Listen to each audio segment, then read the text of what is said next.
papel de la mujer durante la colonia estuvo signado por la mezcla entre los procesos que venían dándose en América y la violencia con la que españoles y portugueses impusieron sus leyes y sus costumbres. El patriarcado se consolidó en las sociedades blanca y mestiza y siguió ganando terreno entre los grupos indígenas. También se extendieron toda una serie de valores. Y que obviamente el papel de la Iglesia Católica aquí es central y fundamental, de la misma manera que en la colonia van a ser valores fundamentales los casamientos y los enlaces que efectivamente no signifiquen máculas en las mixturas de la sangre. Los peninsulares van a venir y van a contraer matrimonio con una mujer blanca. Sí, va a ser un matrimonio monógamo. La estirpe o el linaje que tenga que ver con esa unión va a ser la que va a heredar, la que va a tener acceso a todos los privilegios.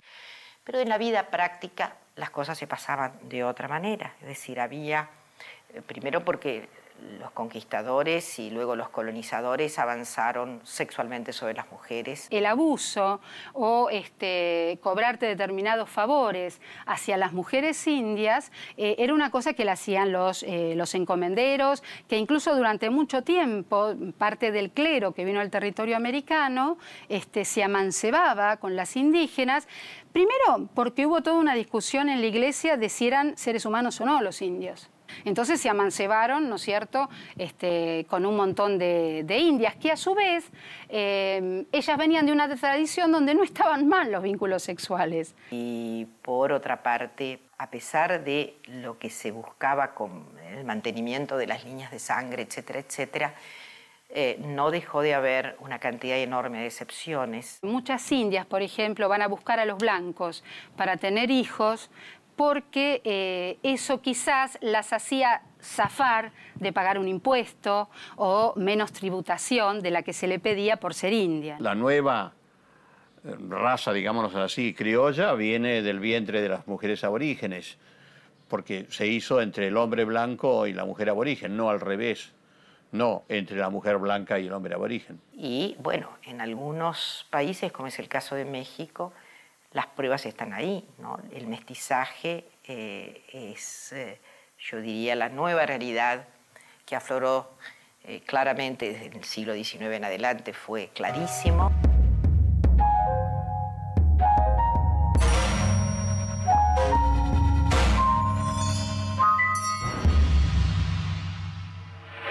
Durante la colonia se introducen desde el África los esclavos y las esclavas negras. Y es interesante la forma de lucha de las mujeres para evitar tener hijos que nacerían también condenados a la esclavitud.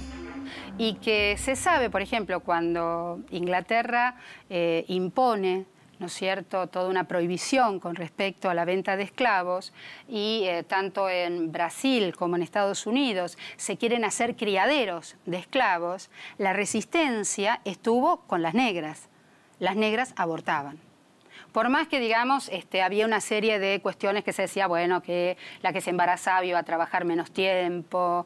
Sin embargo, las africanas hicieron una resistencia realmente ejemplar. Ahí nosotros, cuando tenemos que estudiar la experiencia de las mujeres blancas, la experiencia de las mujeres indias, la experiencia de las mujeres negras, la experiencia de las mestizas, es decir, América Latina fue un mapa cromático. Había cosas que se hacían por el color que vos tenías.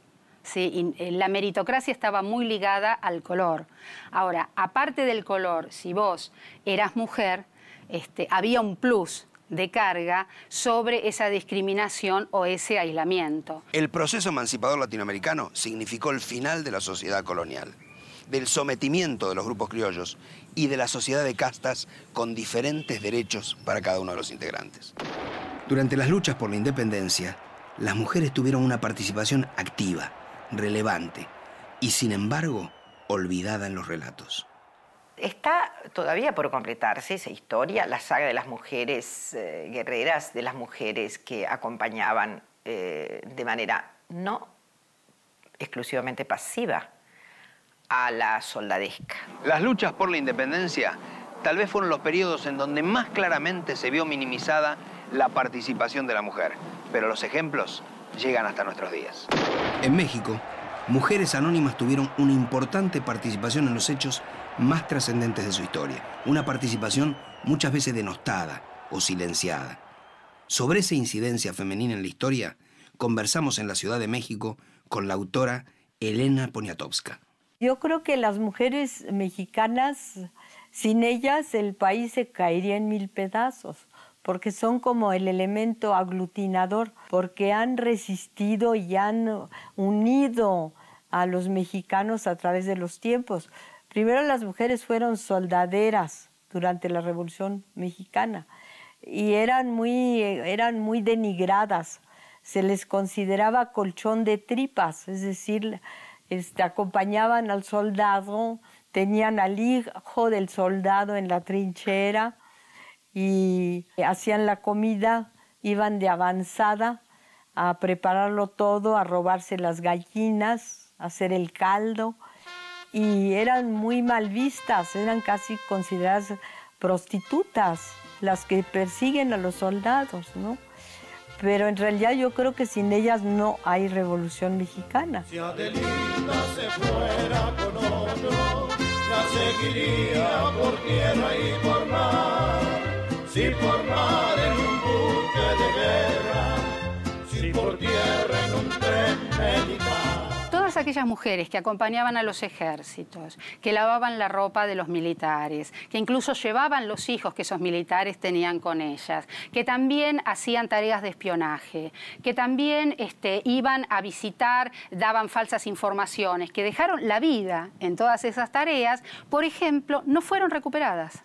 Nuestra idea es que esos conjuntos no visibles en la historia tengan su lugar y merezcan un grado de, yo diría, de experiencia como la que tuvieron, una experiencia en la historia como la que tuvieron en vida. Es decir, la historia tradicional lo que ha podido recuperar son mujeres excepcionales que le han servido para justificar la ausencia de las mujeres. Es decir, mujeres que en el mejor de los casos lo que han hecho es estar en el mundo como un varón más.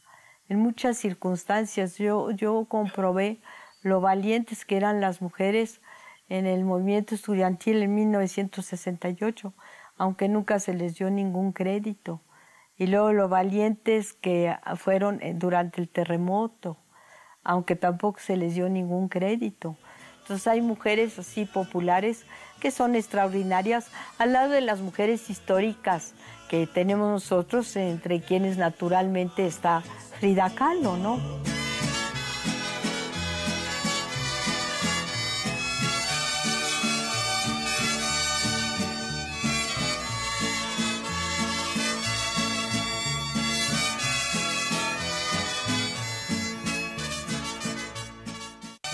Estamos en la casa de Frida Kahlo, la Casa Azul, hoy su museo, la casa en donde el artista nació, pasó gran parte de su vida y también murió. Frida, esa mujer extraordinaria, sintetiza todas las mezclas. Era hija del fotógrafo de origen húngaro Guillermo Kahlo y de una mujer de origen oaxaqueño, Matilde Calderón. Cuando tenía 16 años, Frida, que había nacido en Coyoacán, al sur del DF, y estaba en la escuela preparatoria, tuvo un terrible accidente de ómnibus. Durante su convalecencia, su madre le regaló los pinceles y le puso un espejo sobre la parte superior de la cama para que pudiera pintar y de alguna manera pasar ese duro momento. Al terminar esa convalecencia, Frida le llevó esos primeros cuadros a Diego Rivera, que la incitó para que siguiera pintando. En 1929 se casaron. Fue una mujer que a lo largo de su vida y por ese espantoso accidente en el autobús que fue atravesada por un pasamanos, por un fierro, y que fue aterradora su vida, sufrió a lo largo de su vida 37 operaciones. En la última le cortaron una pierna. Sin embargo, pues es una mujer que es realmente muy extraordinaria, es la que dijo: pies, ¿para qué los quiero si tengo alas para volar? Frida reflejó en su pintura el dolor, la pasión, la búsqueda y la alegría de México, elementos con los que se escribe la historia de las mujeres en Latinoamérica.